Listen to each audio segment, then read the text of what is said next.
મોટી છે અને આજ એક ખોડીએ નહીં પણ ત્રણ ખોડીએ રમે તો માનતો કે મારી જોગમાં ખોડીએ રમી. હા અરે આવી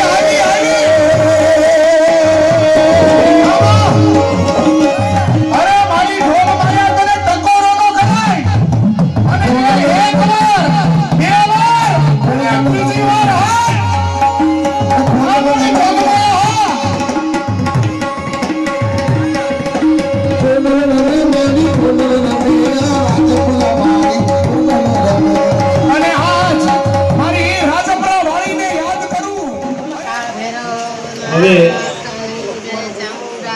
बोलो महासुखानंद सरस्वती महाराजनी जय।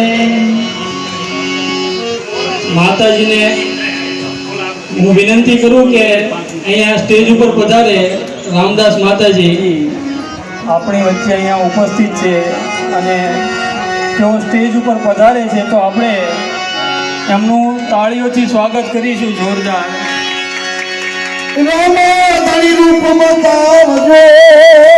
દાસની વ્યાસ ભગવાનની સત્ય સનાતનની જય.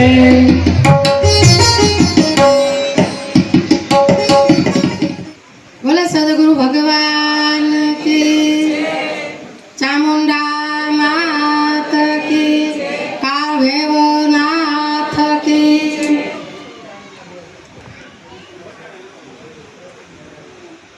આજે દીપચંદી આશ્રમની અંદર શ્રી દેવી ભાગવત કથાનું આયોજન 7મા દિવસનું આજે મા જગદંબાની કથાનું આયોજન, માનું દર્શન થયું. 7 બહેનો આપણે નવદુર્ગા કહીએ, અહીંયા 7 બહેનોનું દર્શન થઈ ગયું છે. તો સરસ મજાનું આ આયોજન પરમ વંદનીય પૂજ્ય શ્રી માસુકાનંદ સરસ્વતી બાપુ અવારનવાર દર વર્ષે કથાનું આયોજન, દેવી ભાગવત હોય, શ્રીમદ ભાગવત કથા હોય, શિવ પુરાણ હોય, રામકથા, આવું દર વર્ષે બધા ભક્તોને ખૂબ જ એવો સરસ મજાનો કથાનો સત્સંગનો લાભ આપે છે. કારણ કે અત્યારે સમય આપણે આરતીનો છે એટલે ટૂંક સમયમાં હું ઘણું એમને કહેતી હતી, પણ શાસ્ત્રીજીનો પણ આગ્રહ થયો અને પૂજ્ય બાપુને થોડીક તબિયત નરમ છે એટલે બાપુને મેં તો આ ઘરનું જ કહેવાય, આપણે આપ એવું કાંઈ રાખશો નહીં. પણ બાપુ કે નહીં, સંતો પધારે એનું સન્માન થવું જોઈએ. એટલે વ્યાસપીઠ ઉપર બિરાજમાન શાસ્ત્રીજી ભટ્ટદાદા અને એમના મુખેથી જે આપ દેવી ભાગવતનું શ્રવણ કરી રહ્યા છો, અને માના તો અનેક રૂપ છે કે માયાનું મંડાણ તો જોગણી આડ પુરુષની ચેલી, મન માને તો રમું સંગે નેતર ફરવું અકેલી. આવા અનેક યુગમાં માયા અનેક સ્વરૂપના અનેક અવતાર લીધા છે. શક્તિ મળી ત્યારે જ શિવ અને શક્તિ મળીને આ સંસારનું બંધારણ થયું, સૃષ્ટિનું સર્જન થયું.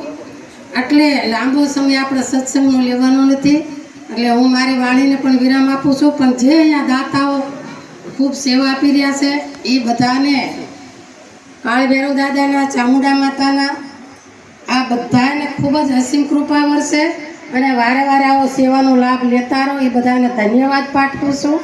અને પૂજ્ય બાપુની તો ગૌ સેવા આટલી બધી મોટી છે, બટું ભોજન બહુ મોટું છે.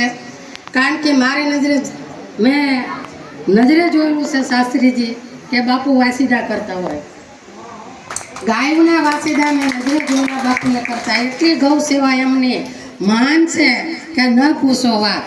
એટલે સંત હંમેશા પરમ હિતકારી હોય, પરમાર્થ માટે સંતનો જન્મ થયો હોય છે કે સદાની માટે સંત છે ને સમાજનું કલ્યાણ કરવા માટે જન્મ્યા હોય, પુરુષાર્થ કરવા જન્મવા માટે, પોતાના શરીરની એટલું બધું કષ્ટ આપીને પણ સેવાના કાર્ય કરીને સમાજનું હિત ક્ષમા હોય, સમાજનું કલ્યાણ ક્ષમા હોય, આવું સંત કાયમ માટે વિચારતા હોય છે.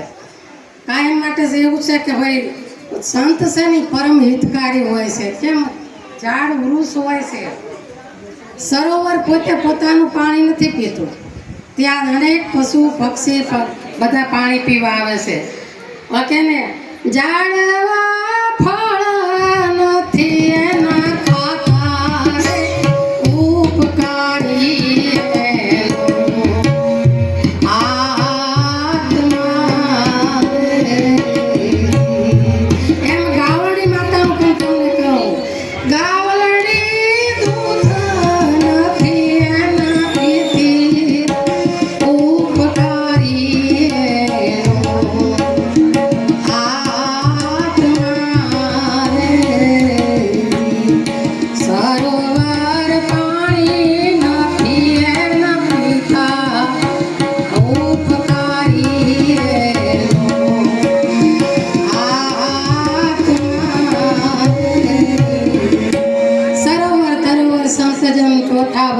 મેઘ પરમારથને કારણે આ ચારે ઘડિયા દે વૃક્ષ કોદી ફળ એનું પોતાનું નથી ખાતા. આંબો હોય તો એને ક્યારે અત્યારે સિઝન છે, આપણે બધા ખાઈએ છીએ ને.